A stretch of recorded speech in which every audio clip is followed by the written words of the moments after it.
Ooh, ooh, ooh, ooh.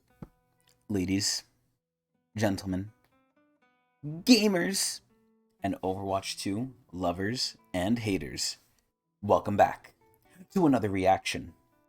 So, unfortunately, with my massive resources, I wasn't able this time to get a special guest for this reaction. As you might be able to tell, today we're going over the Overwatch 2 patch notes. The patch notes for October 1st, or sorry, October 31st, which is Halloween. So I'm actually recording this half an hour into November 1st, so it's not technically Halloween at the time of this recording, but we could just pretend. We could pretend there's lingering Halloween magic. So anyway, like I said, I don't have a special guest. I couldn't get Mr. Kaplan, I couldn't get Jeff Goodman, I couldn't get anyone, but that's okay because we're on a tight schedule and a tight budget, so we can't really afford them every time. So without them here, it's still going to be a great time though. So let's see what's going on in the world of Overwatch. This is where, over time, I've heard the other Overwatch 2 creators, the pro players, the content creators, so on and so forth, basically complain that Blizzard doesn't know how to balance their game. They keep buffing Brig, they keep nerfing things that matter. DPS is basically non existent. But, I don't really know what's happening either. Oh, and the Sombra quote unquote rework came out, which apparently addressed next to nothing, excuse me, and just gave Sombra an extra ability in her kit to make her more annoying, which people, surprise, surprise, it didn't sit well with them. So hopefully they rectify some stuff. The biggest thing I'm hopefully looking forward to here is the Roadhog update. Now, I don't know if that's coming now. They did say mid-season. I don't know if this is mid-season, but I guess we'll see. Hopefully it's not too long because, like I said, I'm on a limited time budget, and it's already 12:30 a.m. So let's see what's going on. So first up, we have the Lee Seraphim X Overwatch 2 limited time event. This is where, in general, Overwatch 2's limited time events, I wouldn't even count them as events. They're kind of just crappy. It's really sad when the biggest thing you'll witness as a limited time event, like the most work that will go into it, is the Halloween event. And even for this year's Halloween event, last year's one, the one a year ago, I felt actually had more work into it than this year's one. But I don't know where the budget's going, but who knows. So anyway, the new event is out, so I don't expect too much from it. It's probably just going to be some nonsense game mode that's pretty similar to what we have now. I doubt any actual work's going to be in it. And I doubt, I'm pretty sure there's going to be free rewards, but I don't think they're going to be anything worthwhile or substantial. But again, I could always be proven wrong, and I plan to react to all that stuff because there's another trailer and more of the in-game stuff in a separate reaction video right after I record this one. But for now, we're on the patch notes. So, so Overwatch 2 is teaming up with K-pop sensation Lee Seraphim in an in-game music collaboration. Whoa. Play Concert Clash, so it's a new name, a 3v3 capture the flag mode set in a K-pop themed Busan. So it's 3v3 capture the flag, and they touched up the map a little bit. Whoopee. So you can play as Diva, Kiriko, Tracer, Brig, and Sombra decked out in the new skins, and compete over tickets and capture objectives to turn them in and score points. So it's just capture the flag. Like, these shouldn't even be called events, man. These are so shitty. Dude, in so many ways, Overwatch 1 was just so much better. It's so sad to see. It's so sad to see that this game really just exists to make profit. And they're noticing, and you know what's the crazy part? They're noticing now that through collaborations, they can make even more money. But those aren't gonna, like, that money they're generating isn't gonna go back into the game and improve the game. It's just gonna go to Bobby Kotick's fucking wallet, and he's gonna spend it on God knows what else. But it's really sad to see that, now that, I mean, in a way it's good, right? If you do like Overwatch still, this is good because I feel like this is going to pave the way to even more collaborations, because again, they're finding out how profitable it could be, which, surprise, surprise, look at how much Fortnite's fucking doing it. So it's no surprise to me we might see more, but it's kind of just saddening, like I said, that it's not going to really help the game in any real way. It's just going to make the game more of a money cash cow. But anyway, it starts this Wednesday on November 1st, which is today, but probably not right now because the game probably hasn't reset yet. Yeah, and it says 11 a.m. PDT, so that's like way later on from Anyway, let's see. General updates. Endorsements. So endorsements are cool. I feel like they really don't matter.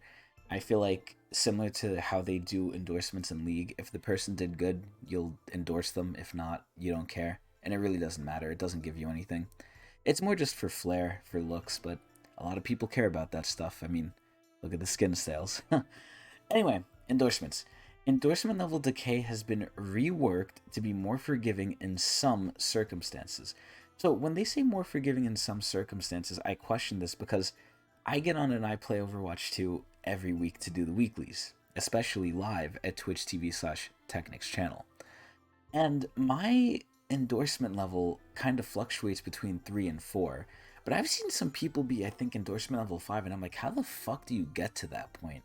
They have to be paying someone off or something. I don't know. But again, this really doesn't mean shit, so I'm curious to how much they're focusing on this and why.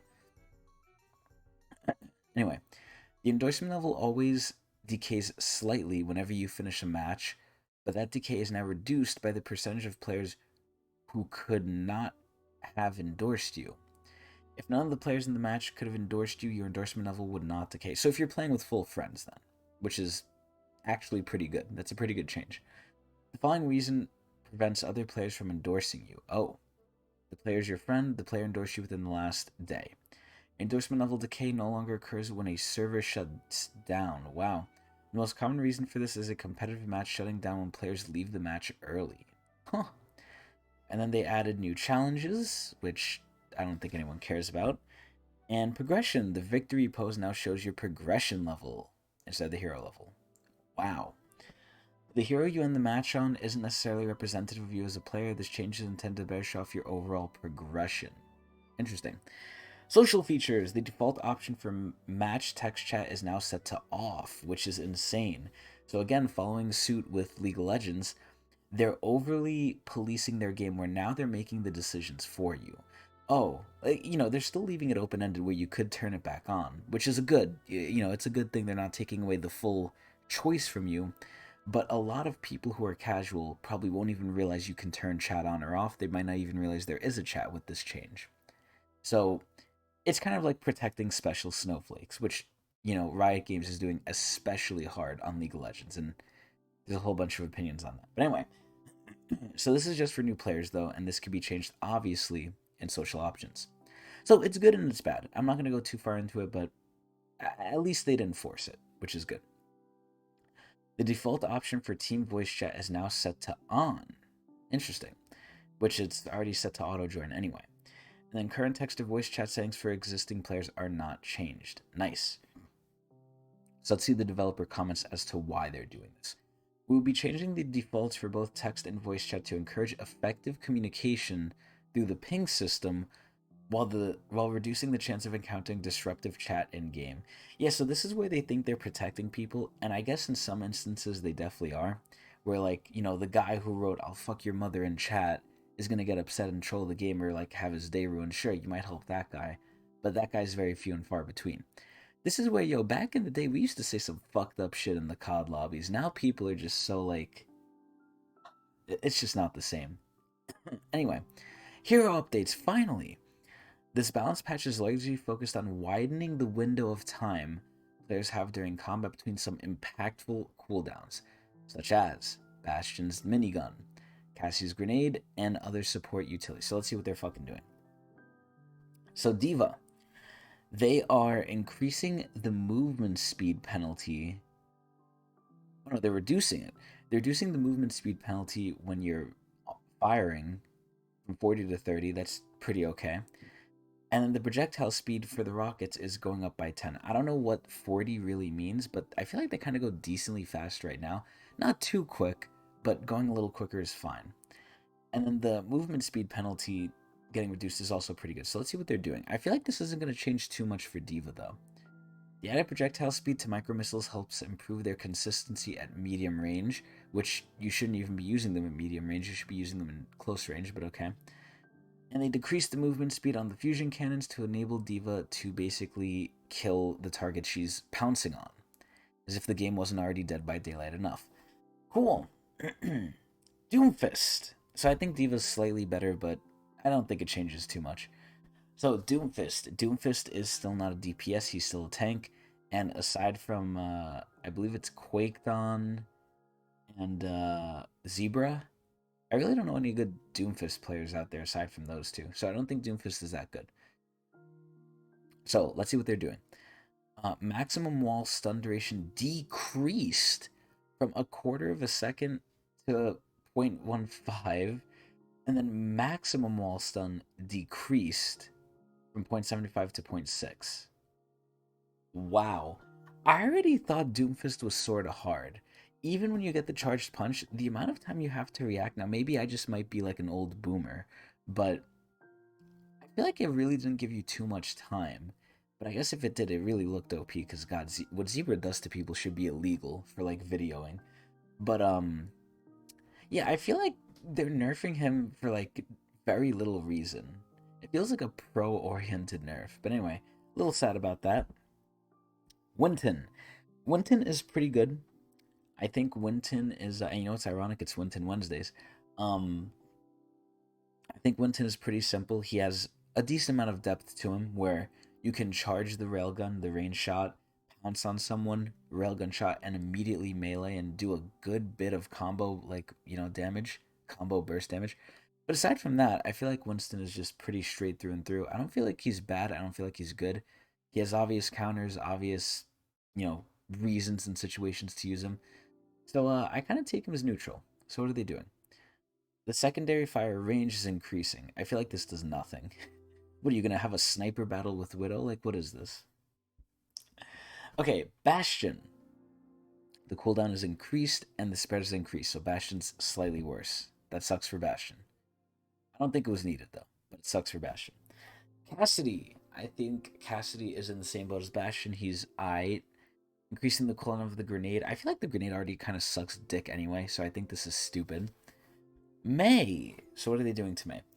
I feel like May is low key one of the better DPSs, if not one of the best. But it's solely dependent on if she can do her wall properly. If she can, she's great. If she can't, then she kind of just sucks. But this is where May has the option. She could become like a short range flamethrower or a long range sort of like annoying poker. And not even poker, because she will kill you with it too.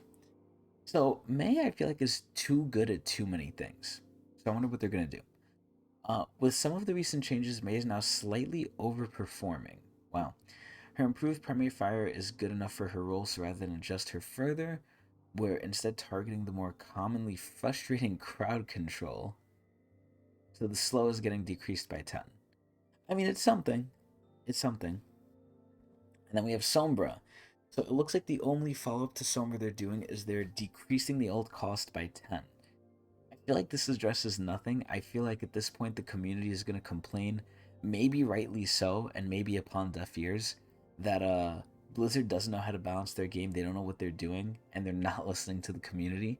Because I feel like from what the community has been saying with Sombra, them addressing it with her ult is like 10% cheaper, I think is just beyond tone deaf.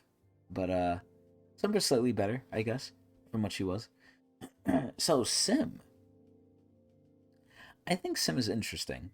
I think at a high level, like a very good Sim will dominate, and at a very low level, she's decently fun. But there's kind of this middle ground where like if you're stupid and the enemy's smart, you really can't do shit with her. But if you're good and the enemy's bad, you're gonna steamroll. And if everyone's good, I feel like Symmetra does really well. Like I feel like Symmetra is a low key sleeper, really good character, especially because of that teleport.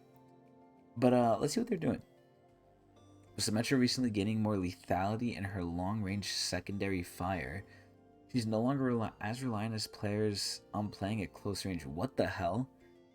I mean, I guess she's become like a range spam bot, which is nasty, but whatever. We're reverting her total health back to 200. I mean, she's losing 25, but damn, that sucks. Wow. Okay, Widowmacher. So I honestly don't know what they're going to do to Widow. I feel like Widow's perfectly fine. I know they nerfed Widow's range, which is ironic because she's the sniper character. But I know a while back they nerfed her ranged, or her range damage. Aside from that, I feel like Widow's just fine. She's a extremely skill capped hero, and that is okay to have. So let's see what they're doing. Recon Visor is taking a long time to charge on average relative to other ults. I mean, Recon Visor is kind of ass too. Widow is also at a more severe disadvantage against Sombra with the recent rework. Oh. Okay, so they're saying they add more counterplay. I don't know how this adds more counterplay, but okay. And then scope shots to reach maximum spread increased from 3 to 7. So I believe that's the hip fire. That's the non-aimed version, which if that's the case, I guess it's... Again, I don't know what 7 and 3 corresponds to, but a buff is a buff. I'm assuming it's decently better. And then her ult is going down by obviously a little bit. That's fine. Widow ult is kind of useless anyway. So then we have Ana. We are onto the supports. I feel like Ana is one of the must-pick healers of the game. You need to have an Ana, and if you have an Ana, you need to have a Kiriko to match it as well. I think Ana's really good. I think she should kind of vamoose. She's too old. So what is she doing? The cooldown on Biotic Grenade is going up by 2. That's pretty good. I think that's pretty good. Whether... See, I don't want Overwatch to go too overboard, because there's obviously core integral parts to characters. I think Ana's is... it's pretty decently spread out evenly, but I would say the Biotic Grenade is definitely one of the bigger ones. And to see that get a slightly longer cooldown is fine. It's just I don't want them to gut it and the character becomes really bad. So anyway, on to Baptiste. I think Baptiste is cool. Similar thing. I think supports, even though they're strong when paired with someone. Or when you compare them to DPSs. Because I've had times where as a support, I just beat the shit out of the DPS. And if it's me and the other support healing each other, most of the tanks just can't kill us. It's so stupid. But I think Bap is pretty cool. I don't know what they could do to him. So, the Immortality Field. The health decreased is going from 150 to 125. So you're technically leaving this thing with less health than before, which is a slight nerf. And then the cooldown is increased. I mean, honestly, with how big of an impact Immortality Field has, I don't even blame them. But that's obviously if it's used well. But shit, excuse me. Again, it's almost 1 a.m. here. Yeah, I don't know about the health decrease. I don't like the making everyone so squishy. I feel like supports already have a hard enough time with the tank harassing them, so I don't know how I feel about that. Bap is slightly worse. Ilari. So I don't know if this is the first basically go around she's getting from her release. I don't know how caught up I am with all the patch notes, but yeah, Ilari's getting changed. I think Ilari's cool. I think the main point that they should address, or that they should kind of maybe change, is her main fire, if you spam it, it kind of sucks. And not kinda, I mean it does. Like it does a lot less damage. Um Aside from her primary fire, you have to kind of pace it. I would say everything else in her kit is like amazing. I love her kit. Let's see. Alari's overall damage output throughout a match is too high, and I can agree with that. I usually had more damage than healing. So we're reducing how consistent her solar rifle damage is to apply. Interesting. Weapon has some other disadvantages such as needing to charge up and reduced critical damage multiplier. But we'll be evaluating how much of an effect this change has in combination with the reduced healing pylon. Oh, wait, what? Interesting. So now the spread is 5 times as much. Jesus Lord. I think it's 5 times. Oh, no. Wait. Oh, no, the projectile size is reduced. Okay, cool. So now it's the size of a fucking pea, probably. And then the healing pylon. So it's getting even more squishier. Interesting. And then the cooldown, if it's destroyed, is at 3 extra seconds. This is where those 3 extra seconds I actually think do quite matter. You want the healing pylon up as long as possible, and if you're trying to single heal with just Alari's gun, good fucking luck. You're a worse mercy. So the healing pylon is definitely needed, and in clutch moments where they just take it out, you're gonna have to wait a while and like be a non-character if they get that shit early. But anyway, oh yeah, Alari's slightly worse. Kiriko! Suzu's getting nerfed, and the ironic part is, Kiriko is so buggy, especially with her teleport, I think they should have fixed other stuff instead, but we all know where their budget's going. So, Lightweaver. I honestly have no clue about Lightweaver. The biggest thing with Lightweaver is if he can get you in a good life grip, in a good cock grip, and save you, it is like life changing. Like you want to kiss him on the mouth and in the game because some of these like life grips have been really good. But anyway, what are they doing? Lifeweaver's total healing over a match is significantly higher than any other hero. Wow, which is insane, by the way, too. I feel like Lifeweaver does not heal that much. But I guess he does have two methods of healing, the healing paladin and him. Or sorry, no, that was Alari. What am I saying? I'm so tired. Yeah, I don't know how Lifeweaver ends up getting so much healing because he only has the plant, which is weird.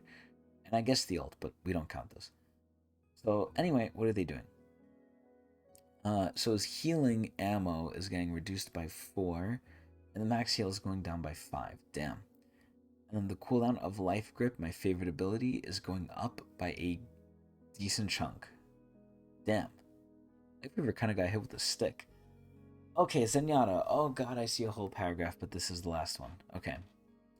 Obviously, for those of you who don't know, who don't watch Twitch TV/Technics channel, I am a Zenyatta connoisseur. I love Zenyatta. So hopefully they don't nerf him here, but I doubt they will. So let's see. The goal of these changes is to add more counterplay against Discord Orb and encourage Zen to think about more, or to think more about who to place the Discord Orb on. I feel like that's not a complicated thing. Now, if the effect ends for any reason, the target is temporarily unable to be attacked by a Discord Orb. Oh. Okay, a new soft targeting reticle appears when aiming towards the enemy players. Da, da, da. Okay, this significant change in both how the players feels and... Okay, this is just copy-paste bullshit. So, what are they doing? Harmony Orb. Time to wear off when non-line of sight has been increased from 3 to 5. See, that's really good. I feel like going behind a bush for like, just a quick waz would make it so the orbs disappear from you. And the Orb of Discord can no longer be reapplied to the same target, which is sad, but whatever. And then the range has been increased. Interesting. That's weird. But okay, I mean, I guess you could put Discord on from longer, but I don't understand how that helps anything. Yeah, it's a little weird. Anyway, next, so hero custom control updates in addition to the hero balance. We are implementing quality life stuff. So cool. This is where it has to do with stuff way beyond what I want to even focus on. But yeah, as we can see here, they're changing a lot of shit. So, Rumble updates. That's for controllers. We don't care. And I'm pretty sure that's it. The rest of this is just bug fixes. And that should be it. Okay, cool. Oof. Well, that's the patch notes. Pretty boring, pretty normal, pretty blah. If I had to say so myself. I'm like falling asleep while reading them because they're so boring. I mean, the Diva change was good. Doomfist suck. Winston, weird but okay. Bastion suck. Cassidy suck. They really just beat the people over the head with this shit. Holy fuck. I mean, which I'm very much a proponent for. I'm very much a proponent for shaking things up once in a while. Not as long as their while is, but definitely once in a while. But yeah, no, I think most of these changes were kind of just like, ew, whatever, like death by 1,000 cuts sort of changes. So, if I had to rate this patch notes, I guess, even, we have no guess, but, oh man, what do I even rate this shit? This shit was like so stupid.